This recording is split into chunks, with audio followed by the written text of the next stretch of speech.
People, what's happening? Yes, AU. I felt like What's that going on? international break was never going to end, man. Yeah, that's how they always feel. But apparently they're gonna get worse for a bit, but then apparently there's gonna be less of them, but they're gonna be 3 weeks in the future. But yeah. Yeah, it's gonna be peak. But either way we move. Is that it now for the rest of the year, or we got still got more No, coming? I think for the rest of this year that's it. But yeah, I think there's like maybe one more for the next year next March, I think, and then it's the World Cup basically. We got AFCON in January as well. Mm. I have no words for that. Why? Because Nigeria are just some shit of a team. Like, do you even see how like they even kind of like qualified for the playoffs? Like, Eritrea had there was some mad thing about Eritrea again, like like taken out because they were afraid. Like their government was afraid if they traveled, that their players would seek asylum in Canada. So they pulled out. So they pulled out. That made like Nigeria be able to kind of like qualify for a playoff place. It's a whole shambles. That team's a What? But shambles. I thought they were struggling to qualify for the World For Cup. what? For what? For the World Cup, I mean. Okay. So I'm saying, so that team is just they're just shambolic, man. Like, Any other football you watched over the international break?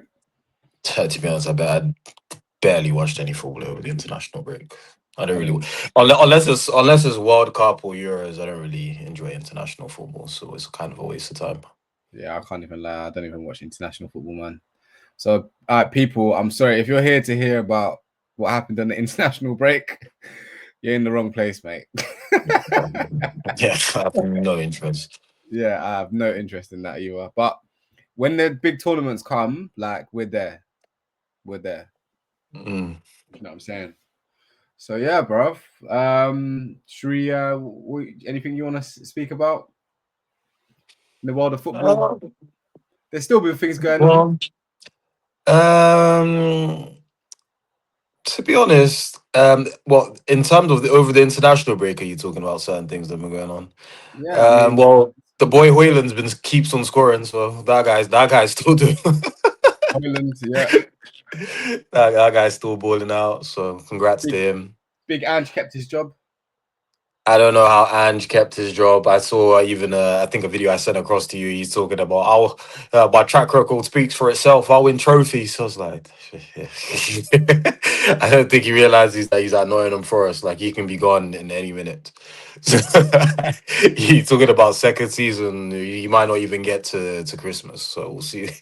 I don't know what's going on with that, but yeah, he somehow managed to survive, which is shocking. I think over the international break, wasn't it? Radcliffe said that he's going to give Amorim like at least 3 years as well. So doesn't look like he's going anywhere anytime soon. Either. So yeah, a lot of people have been speaking over the international break, but at Amarim, least yeah. yeah, Amarim might turn it around. We don't know. It sounds crazy, but crazier things have happened. Crazier things have happened, but it's not turning it around. Okay, is one thing. You might start getting results, but there's certain things that he's showing as a manager, which I don't know if he's doing this as a situation where he's just trying to force it on them until they get it before he starts being more adaptable, or whether or not this is literally the only way he knows how to play. And it looks like it's probably literally the only way he knows how to play. And I think at the highest level, you need to be able to adapt and be able to move your team around and understand different setups for different teams because you can't play the same way against every team because if you do they're going to find out how you play and they're going to end up stopping you because they have this very easy to prepare for. So Yeah. even if he starts getting results, that underlying issue that I'm seeing is still going to be a big problem because you need to make changes, you need to adjust. Let's And see. you'll see how it goes, but yeah, I'm still not convinced. But the big game against Liverpool, so we'll see how he does in that one. But even Liverpool are looking kind of shaky, to be fair. So Should we have a look at the fixtures? Yeah, we could do. Here we go. Cool, man. Big Ange. City Ground. Chelsea, 12:30 kickoff. I got a day off work tomorrow, so I'll be watching that. And just gonna be on the sidelines getting.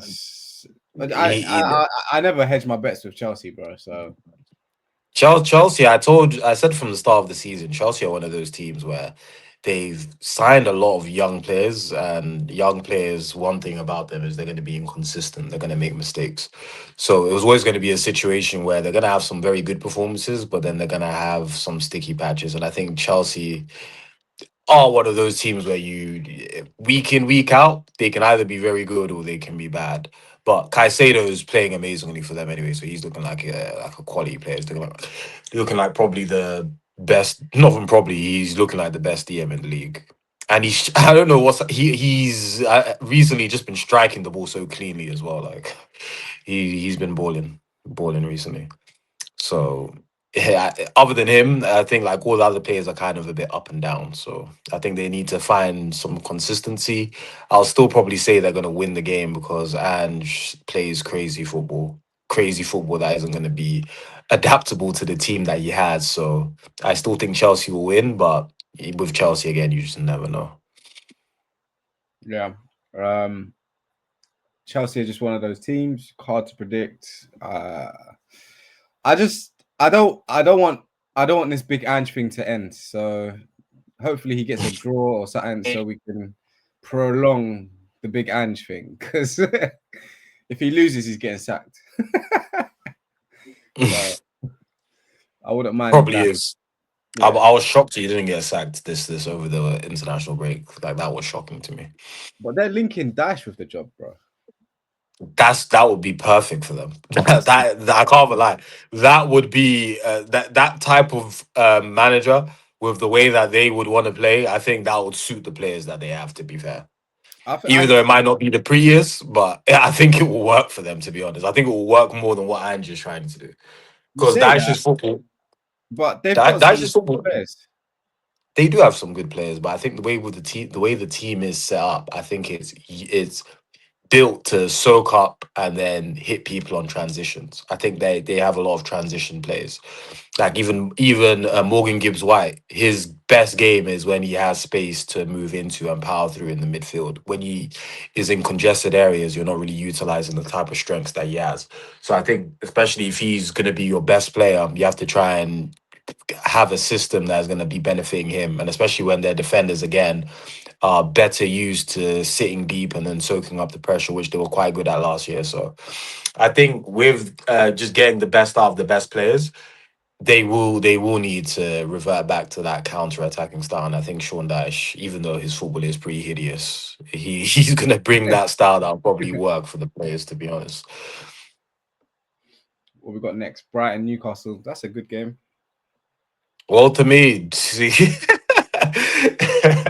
look here. When he first signed, people were thinking that, oh, who's this guy? Like, why Newcastle wasting that much money on this guy? But he's actually looking like a quality player. Can't even lie. I think he's been at the moment anyway. You never know how things can go moving on to the season. But I think for now, he's looking like a perfect replacement for Isak. To be fair, Yeah. I think he's a quality player. I think it was a gamble, but I mean, as I saw in the Euros, he's a good footballer, man. So let's see how it continues. I'm a fact when Newcastle are at their best and when they're playing well. I like Newcastle. I really like their brand of football. I like the fact that Eddie Howe is English. The first English manager in a long time, maybe in my lifetime, to actually. Well, we had who we had? Harry Redknapp. That's pretty Yeah, we much did. it. And then the rest of Yeah, them have just been like firefighters, basically. So, like, I'm not a Newcastle fan, but I like Newcastle as a mutual. we did have some a bit older, but the Sir Bobby Robson was around at Newcastle as well back in the day. Managed Barca as well. Managed Ronaldo as well. R9 his only season at Barca. So Venables, yeah, Venables, Venables once was. Venables managed Barca as well. Yeah. But like I'm saying, like that Allardyce. Pardew.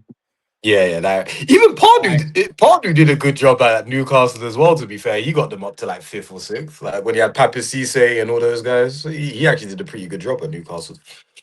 He was a Seems like mad. seem yeah, he was. He's trying to like square up He- players and headbutt them. So I don't know what you're there. That guy was a lunatic. But yeah, it seems like English managers in Newcastle, they seem like they go well together. To be fair.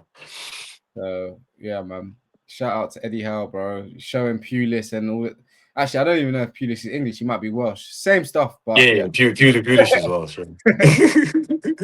I like Pulis But though. I like Pulis because he's honest. He's not pretending. Like But Sam Daesh Allardyce, didn't pretend either. Daesh knew his football was just scumbag football, but no, but he just Dash said he could manage Man United. well to be honest, I think with like managers or like footballers or any type of sportsman, I think you have to kind of be delusional. Obviously there's no chance in hell that he would ever do it, but you have to believe in yourself. Nobody else will. So Yeah, I fair, can't really knock him on that. He fair. might And be Sam delusional, Allardyce famously but said if his name was Sam Allardyce, he'd be managing Real Madrid. So that that's drugs as well. But like it's not because your name isn't Sam Allardyce, it's that your style of football is literally is awful. And Sam Allardyce is one of those man that he's doing dodgy wheeler dealings as well. Like that guy. Him, Harry Redknapp, those English managers are doing wheeler dealer business. uh, in the spirit of Sam Allardyce and Tony Pulis, we got Burnley Leeds 3 o'clock kickoff. Boy, I mean, yeah, to be honest, I think I'm the expecting promoted teams are the promoted teams are not doing that bad. To be fair, like even Burnley haven't looked that bad. Leeds at certain points have looked quite good as well. There's this guy that they have on the wing. Leeds, what's his name on the left wing? Okafor. Yeah. He seems like a good player. Like every time I've seen him play, he's always impressed me. So I think they have some talent there. I think Leeds have done better than I thought they were going to do, but I think that'll be a draw that game. I think both of those teams are decent, not great. I I think like that's pretty Longstaff, much man. testing. Yeah, Longstaff was Outside, good. outsider for the World Cup squad. Nah, Nah, England have got too nah. much players now. Like, Too there's much players. way too many players in central midfield for him to ever get a chance. Like it's done. No way. They're even talking about this is just I don't even know if this is actually facts. Now Bellingham might miss out. If he's not careful. That that's drugs. There's no That's way they're not going drugs. to take That's him. drugs That's and drugs. insanity. Yeah. That's drugs. Like Bellingham. What like, that's drugs. He's obviously Crystal going to go. Palace. He's Yeah, just a they're not. bit injured at the moment, but he'll definitely go. I think they're making too much of a big deal out of the fact that he wasn't picked when he literally has only come back from injury from Madrid and played like a handful of games. There's no point really throwing him in this type of international break when you've already qualified for the World Cup anyway. Yeah. It'll just be a waste of time. Let him rest, recover, build up for the season, and then by the time it comes to the end of the season, you're going to have him fresh and ready for the World Cup. There's no point in rushing him now. It's pointless.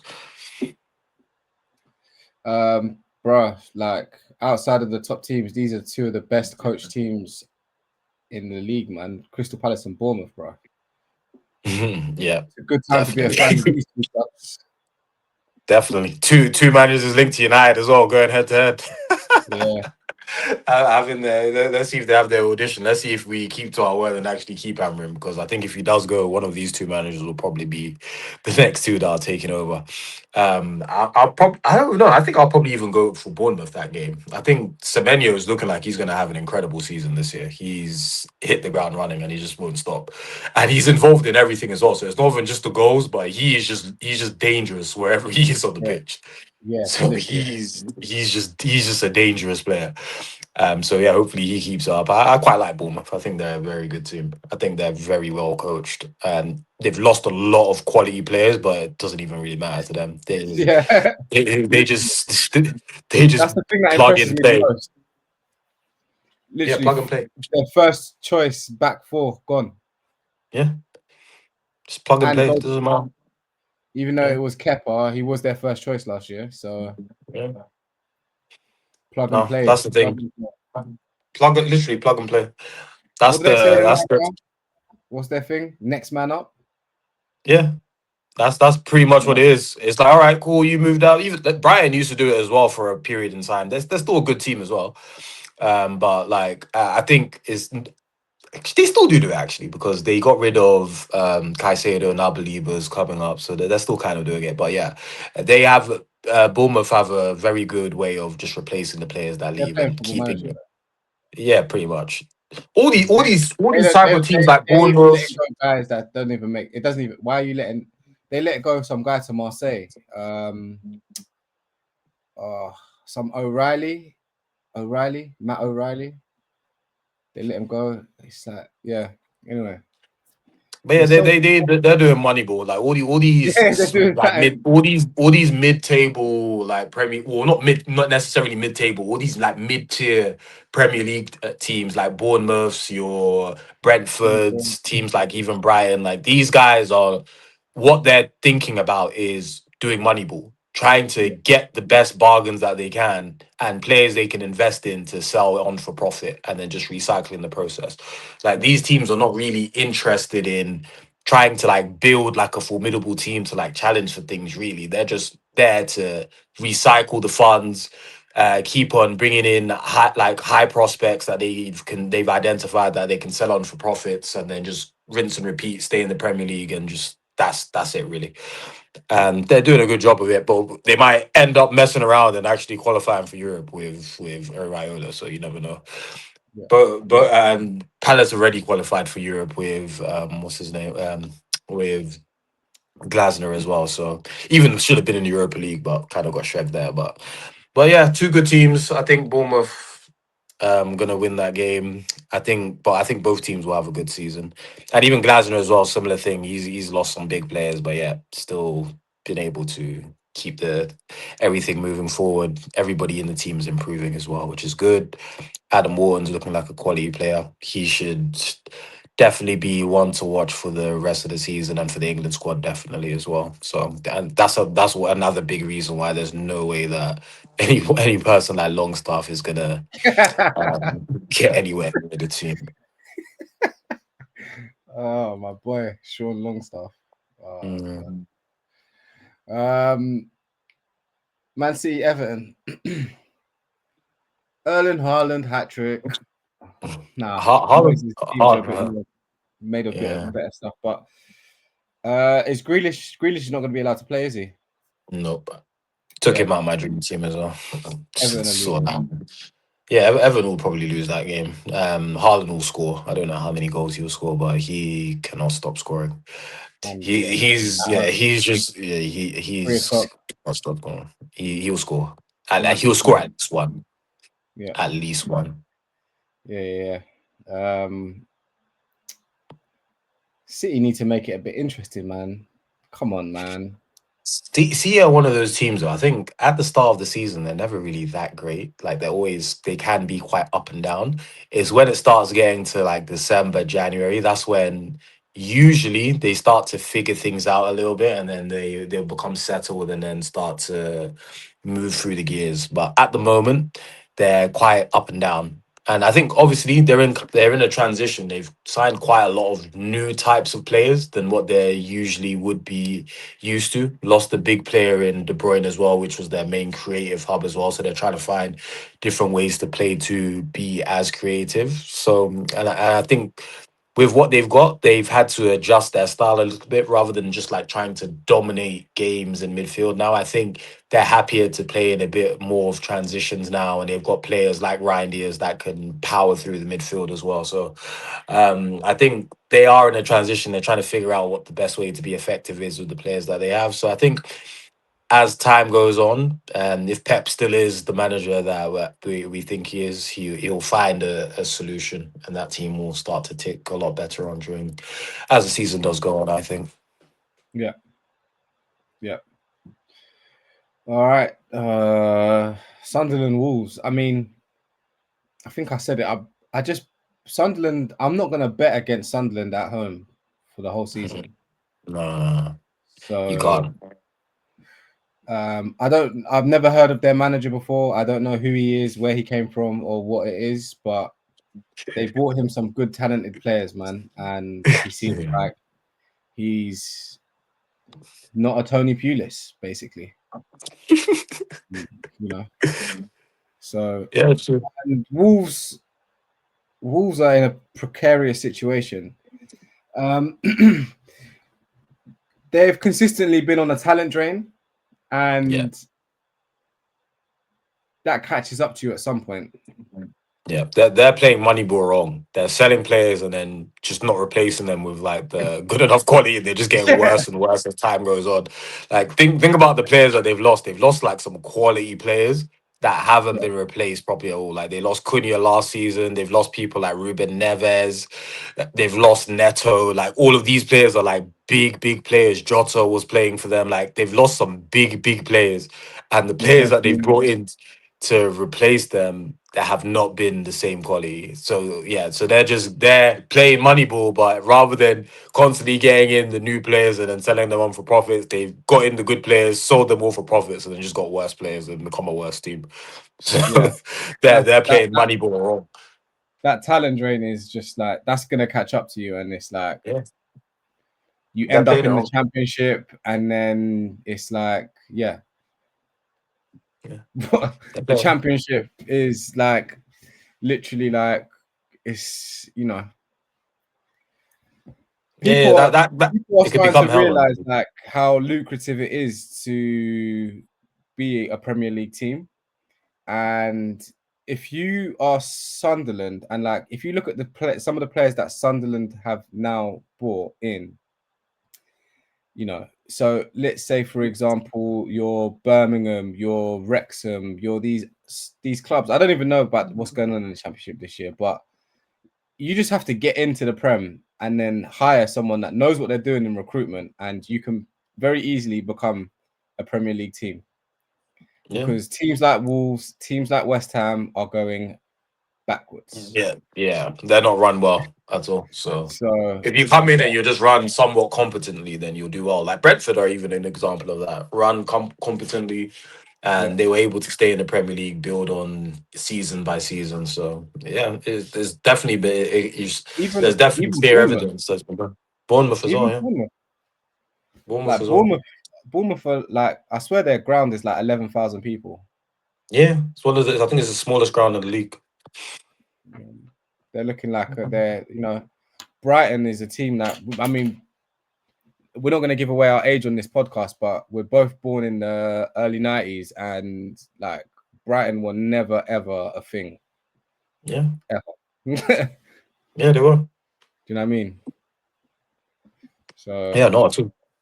Not at all. But that's what it is. They're probably the prime example where all of these clubs probably looked at and thought, this is the type of club that we need to be like. It was Brighton. Brighton were the first blueprint to do it. Came in the league, built season on season, bought well, sold all the players for maximum profit, replaced them, resold them again for maximum profit. Like the amount of money Brighton has made, I think like just the Chelsea alone, they've probably made like 200-300 million just by selling players to Chelsea in like the last few years. Like they've done a great job in just constantly recycling and getting in quality players. So yeah, yeah, so that they're definitely the blueprint that all these teams have been following. it's like back to Sunderland Wolves. I think, yeah, Sunderland are going to win that game, and Wolves stay without a win. Yeah, I think Sunderland will win that game as well. I think Sunderland are just, I don't, yeah, like you said, at home, you just don't really bet against them. The atmosphere there is too crazy. I'd love to see the Newcastle against Sunderland at the Stadium of Light. That'd be a quality game. That's going to be a good game. Yeah. All right, cool. Fulham are another club, like, right, they're in a situation, right? If they lose Marco Silva, they're gonna start to regret shit, because you're occupying this like no man's land. Yeah, You're a yeah, good team and you get results from time to time, but it's quite clear that you're not backing the manager to the level of which you really should be. exactly. You're trying to finesse it. Yeah, they're trying to do Moneyball, but the difference is they're just not buying the correct players to do it properly. They're thinking they're smart, like, oh yeah, let's do Moneyball, but then like, yeah, bro. Like, there's certain players that they have in their team, and I'm just thinking, like, why are these men like still about? Like, they got guys like Ryan Sessegnon. Like, I remember when that guy was like kind of a prospect back in the day, and like they were like, oh yeah, this guy could potentially become a good player, bro. The guy looks the exact same player as like 5 years ago, bro. The guy's not improved one bit. They've still got Smith Rowe. guys like but Smith Rowe, he's decent here and there. If he's fit, he can play well here and there. But again, it's one of those guys where he's always going to be in and out of the team just based on his. But he does have some quality. But they got guys like Ryan Sessegnon just comes in like same player from 5 years ago. It was like, well, what's he still doing there? They've still got Iwobi. guys like Iwobi. It's just like, bro, like what's Iwobi going to be doing for you on the wing in the Premier League at this time in 2025? Like, come on, bro. Like, you need to be upgrading that. Like, like other like you look at the other teams that are supposed to be around about Fulham's level. Like Fulham, you should Yeah, say that are going to be on the same level as like your Bournemouths, your Brightons. Look at who Bournemouth and Brighton have. They've got guys like Matomo on the wing for Brighton. You've got guys like Semenyo on the wing for Bournemouth, and then they have Alex Iwobi on the wing. It's just like, bro, like the levels are completely different. So they have to. They're another team that needs to be careful because they're a couple transfer windows away of being in a relegation battle. Because if they lose any more good players and they start replacing them the way that they've been replacing them and keeping hold of players like Ryan Sessegnon, like it's not gonna go well for them. I think they're a manager away from. And they're a manager away, yes. Even though that right now that's kind of safe because they got like some decent players, but then they've got like a good manager. So if that good manager goes with a decent squad, that can end up being very bad for them. That could be very, very bad. But even saying that, like against Arsenal, 5:30 kickoff at home, like I don't think that's a banker for Arsenal. Like I think Arsenal still. Arsenal gonna I, win. Well, I think they will win. Yeah, I do yeah, see Arsenal with Arsenal. Like kind of these type of games are the type of games where they usually find a way to pull through in these type of games most of the time. yeah. It's the games where where they know like okay yeah we're going into like a 6 pointer against like one of our head-to-head rivals we need to win and then they'll just start playing really defensively and then just throw away the game really but I think games early in the season against like teams like Fulham these are the games that they usually win they'll start drop like these type of games maybe towards the end of the season for them they'll maybe start getting draws here and there for them but I think at the start of the season these are the type of games that they win. Yeah. I mean, I'm of the opinion that they're gonna scumbag it to the league, Jose Mourinho style. I don't know. To be I don't honest, know. if Arteta is gonna win a league again, this it has to be this year. It should have been last year. Like he shouldn't. There was no reason where Man City were so bad after what Arsenal were doing for the last few years that there was no reason for them not to win the league last year. So this again, the fact that Liverpool have been in a sticky spat patch and have lost like 3 games in a row. This is the situation where they need to be like, okay, do you know what? This is our time. We need to lock in and just be consistent and actually win something finally. And I If they think don't win it, if it's he gonna be for doesn't do them. it, if he Yeah, doesn't do it, he needs to go. It doesn't because it's getting to the stage where it's like, bro, how many more chances can we give you? We can't just keep on saying, "Oh, trust the process." Arteta, oh, he's got us from 10th, and now we're challenging. But like, there's no need challenging if you're not going to win anything. Pochettino had a couple seasons challenging, got Champions League final, but then what did it end in? 0 trophies. Like, you need to. At the end of the day, you can't just be promise and promise. You have to actually deliver. provide the fruits and deliver from what you're doing. Like, otherwise, it's a waste of time. I live in very close proximity to the stadium, and I don't want them to win the league, man, because that's just long Yeah, for yeah, me. they have the worst fans. Like their fans Oh my god, are the most these men are delusional gonna be on the fans. streets. But Bro, they I already think think people like Saliba is the best centre back in Premier League history, and he hasn't won anything. I'm just like, bro, like they're like, yeah, he's better than Ferdinand and Vidic. Oh yeah, I'll start him over Varane and Carvalho. It's like, wait, what? What? yeah, What? that's He's wild. better than Ramos? I'm like, what? But What has their the guy done? their And they're fans serious in saying this. their fans aside, like just looking at it objectively, I just there's something about they're gonna do it in a scumbaggy way. I think they're gonna win the league on a like not in a If it scum. I was, say scumbaggy, not scumbaggy, but they're gonna win it like you know they're gonna win this game against Fulham by the odd goal. They're yeah, just gonna they're not gonna lose against Man City. They're gonna draw against yeah. they're just gonna be there at the end of the year. I To, think this is to, their year, and if it's to, not their year, that'll be hilarious. to be honest, with them, the only things I don't like about Arsenal is Arteta. I just think he's just kind of a waste man, and I their fans are just the worst fans in the world. They're just so delusional. Other than that, like the actual club itself, I don't really mind Arsenal. If it wasn't for those two things, I wouldn't mind them even winning the league at all. Like in reality, I'd prefer them winning the league than a Liverpool or a City. But then because of their fans, I'd rather them two win the league than than Arsenal win the league because their fans are just I don't even know how their fans would handle winning the league. I don't think they would even be able to take it mentally because they're no, already so gassed. So yeah, I think if that would happen, I don't even know how they would behave. yeah, it'll be mad. It'll be Yeah, mad. yeah. Um, all right, cool. Sunday, Spurs Villa. Again, this is a good game, man. And Villa are starting to pick up It started results. to I don't pick know. up. Yeah. Yeah, they're starting to pick up results. I mean, again, this is a well coached team. These are two well coached teams. Mm. Um, that could be a really good game. Yeah, Um, Villa picking up. So it does seem like it would be. It'll be. It's a better game now than it would have been like towards the start when Villa were having their struggles. So do I you think still think John I'll go McGinn? for a Spurs. Huh? John McGinn's got to be one of the most underrated players right now. Yeah, he's a quality player. Like He's underrated. he's a quality player. Like and he's been doing it for years in the Premier League as well. It's not even Yeah, like he's had like one good season. He's been doing it for years. Even when Grealish was there, he was one of their best players as well. When him and Grealish were there, so he's been performing in the Premier League for quite a while. So he definitely deserves a bit more credit for what he's I been think doing. Conte needs to buy him. He would be mad under Conte.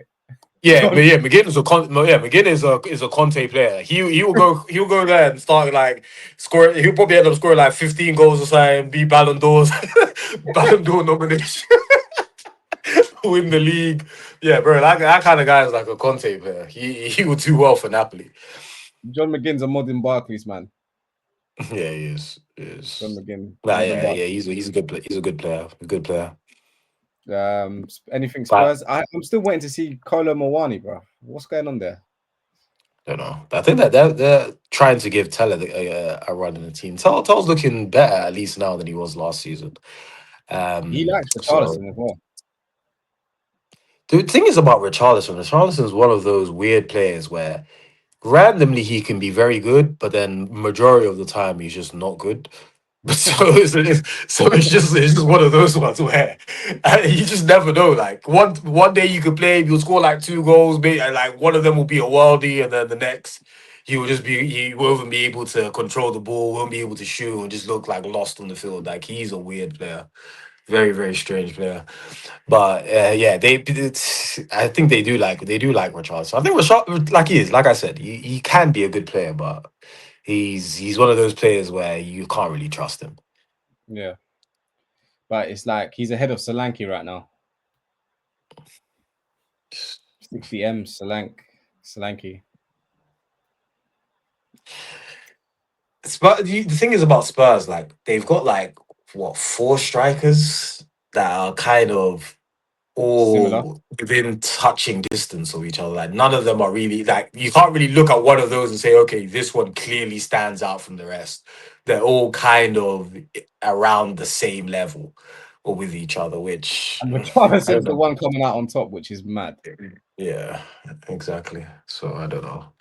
Um, It's a bit of a weird situation there. But the thing is about with their strikers anyway, like especially with like Tell and Richarlison's, especially like those two can kind of play on the wing anyway. So there is some versatility there at least. But yeah, all of them are kind of around the same level really. So I don't know. But yeah, for Richarlison, I guess. But Tell didn't Tell start the last game though. He scored a quite a good goal for them as well. uh, Tell. Yeah, I don't know, but even they've got a lot of good players. Even is it who's the They've guy got they some got good from players. Burnley? Ollie Osho? No, Odobert. Yeah, Odegaard, yeah. Odobert. Not where's Osho, bro? Where's Collie I don't Osho? know. I used to like him. Yeah, Kenny Ocean. I don't know where he's gone. He was quite good for Burnley when he was in the Premier League before. Yeah, Kenny Ocean. Odebert's good. They got Chavi Simmons. They got a squad. Yeah, they do. They've got some good players there. Very So good players. I think they'll finish in the top four, unspectacularly. Potentially, yeah. Uh, For how things are going. all right, Liverpool, Man United. Again, this game, the fact that United won the last game means they're probably not going to win this game. United can't win 2 games in a row. So, at Liverpool, after losing 3 games in a row, it'll be shocking if they don't get at least something. And it's at Anfield Yeah, after it's. an international break, so I'll be like they'll be shocked. fresh, ready to go. Yeah, Um, I'll be shocked if United get a result in that game. If they do get a result, then that means this guy here is that one result will save him for the whole season. They'll be like, oh, but he won at Anfield. They'll just keep they'll just keep him. Like, bro, like well, one thing we but do know is that the team's gonna play 3-4-3, so yeah, 3-4-3. we know what to expect. And then at some point, I know Harry Maguire is going to get subbed on for Euro, or Euro is going to get subbed on for Harry Maguire. So it's But one of the two I think subs. I think I saw something today which might be a saving grace because Bruno Fernandes might miss this game.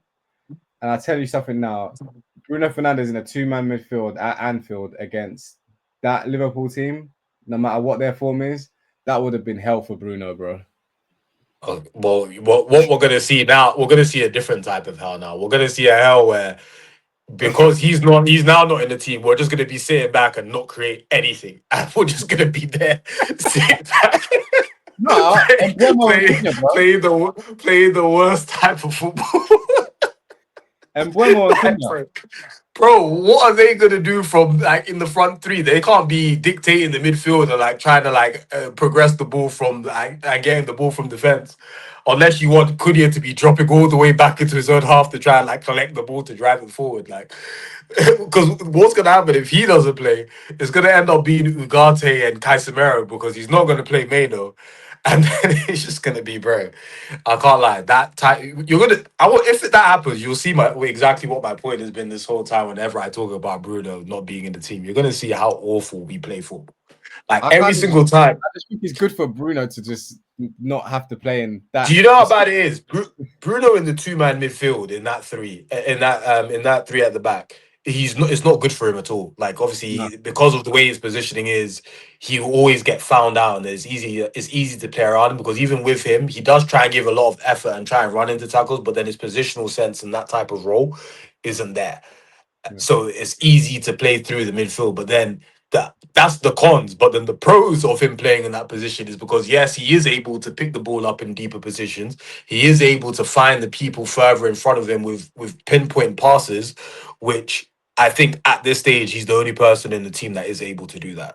So there's pros and the cons. So like I said, he's gonna if he is out of the team, we're gonna see some of the main reasons why I have been saying that there's gonna be a lot of issues unless we find somebody else that can be in that type of role that is able to progress the ball at least to the forward players because at the moment he is literally the only player that we have that can actually progress the ball. To be honest, one thing that we actually are sorely missing is Martinez because even though he is a defender from the back, he is actually able to progress the ball like with diagonals and quite and he can play through the lines like through defense as well. So he can even bring like especially with the three at the back, he can come up in that half space on the left hand side and at least like play deep crosses, play through balls. So he imagine our second best progressive passer is a left centre back. Like, bro, that's how you know the team's cooked, bro. But that's that's that's where we are at this point. But yeah, if he's out, it's a gift and a curse. You'll see the pros where we might be a bit more solid in midfield and not get overrun, but then the cons is going to be that it's going to be an awful attacking display. Yeah, I'm not. Like, I think Liverpool are gonna win that. It could be a massacre. But do you know I what? Another good thing about that game, we don't have to listen to Gary Neville, bro, because Gary don't. Neville went and put his foot in his mouth and he called out middle-aged white men, as he said. We're not gonna touch on that any further, but Gary Neville, he's been removed from the screens, and thank God for that. Oh, We don't have to man. listen to Gary moaning. You know what I Oh yeah, mean? you would have been moaning the whole game. I don't think it Yeah, will be a massacre. I think. Do you know what it is with United? The funny thing is with Amarim, it seems like he gets embarrassed more against the smaller teams than he really then the does big game. against the bigger teams. Like the bigger games usually are a lot closer in in terms of like the performance. Like even against Chelsea, like he beat Chelsea.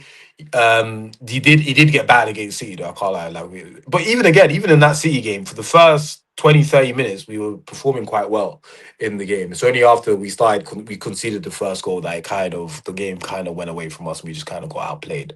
But I think with him, he kind of does better in the bigger games. It's more against the teams like your Bournemouths and your Brentfords that I'm more concerned about than than the Liverpool games. But we're probably going to still lose.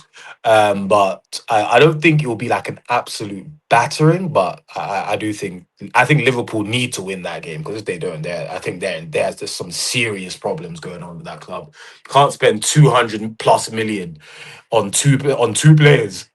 You spend 200 plus million just on two players, and yet you're losing 4 games in a row, falling off the top. Like there would be some big questions asked, especially if those big signings don't perform in that game as well. So Yeah. All right. There we go. West Ham, Brentford. All right. Let me just say a couple of things, please. So the West Ham board are clueless. We know that. But the West Ham fans are even more stupid. Boycotting our new manager's first home game of the season, in times where we can't just be giving away points. I listen to some West Ham fan channels, and you've got people calling, saying they're proudly going on the west. They're proudly saying that they're West Ham fans and that they've been buying up tickets to keep the seats empty in protest of the board. Now, you're a bunch of idiots, and by these metrics, we deserve to go down. You're not a representation of the club. You continue to make us look stupid. Um, the board, yes, need to go.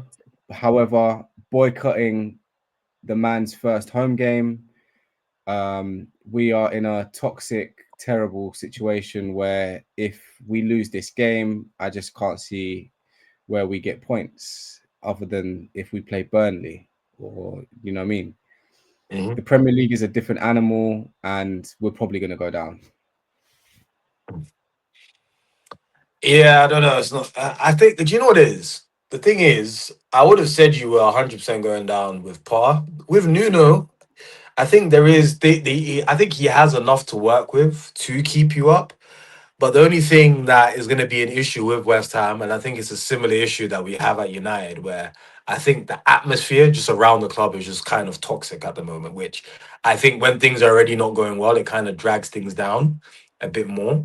But I think with West Ham, it's more the fans that are more toxic. I think with United, it's more just like the whole media atmosphere around the club that's a bit more toxic. So I think with maybe the fans being more toxic, it can maybe affect the players. Maybe I don't know. Actually, I have no idea.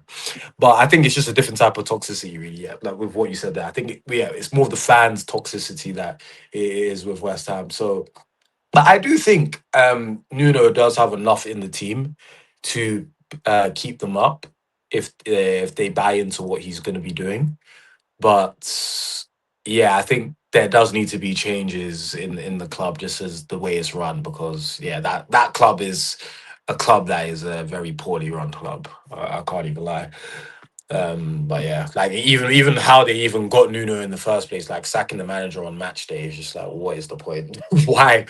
Out of all the times to pick a day to sack somebody. You wait until the day of the match. You're like, oh wait, actually, mate, Gary Potter. Don't worry, mate. You don't have to take this game. Just drives to the stadium with the team. It's like, all right, well, can I call you for a meeting, please, mate? Just, and next thing you know, the team just seem like getting the stuff and just going. Just like, bro, why not like at least do it during the week? Why wait until game day? But yeah, there's just some very odd decisions that go on in that club. But yeah, I think that's one thing that needs to change. I think it's just the board needs to change, or even if the board doesn't change, they need to relinquish the power to other people. Yeah, so that's what I said. I think it's not about the board going. They're not going to sell the club, like so. Just put people in charge that put football people in charge. But the big, I don't like. I don't even want to talk about the board too much. I think a lot's been said about that. Like it's there, it's obvious to see, but the fans boycotting games when we're in the position we're in. But the stupidity of saying, actually, grown men saying, I'm buying tickets up to keep them empty is just Mhm. like that type of energy and that type of behavior. We deserve to go down. You know what I'm saying? Like, let's say, for example, I want to buy a ticket and take one of my sons to the game, but I can't now because some idiot has bought tickets to keep them Yeah, to not empty. go. Yeah. It's just like, bro. So I'm at in a weird place. I'm a Fenerbahce fan. Yeah, we'll see. So all right, man. Let's see how this weekend goes. It's good to have football back. I think we've got a few football content stuff coming during the week. Anything else you want to touch on, AU? No, I think we pretty much covered it for now. So guess we'll see how the fixtures go. Hopefully, they go well. Like Mal said, we've got some other football content coming over the few days as well. Some more bespoke type of things. So just keep tuned for that. Peace and love, people. Thank you for joining us, Journeyman. We're out. Take care, people. Take care.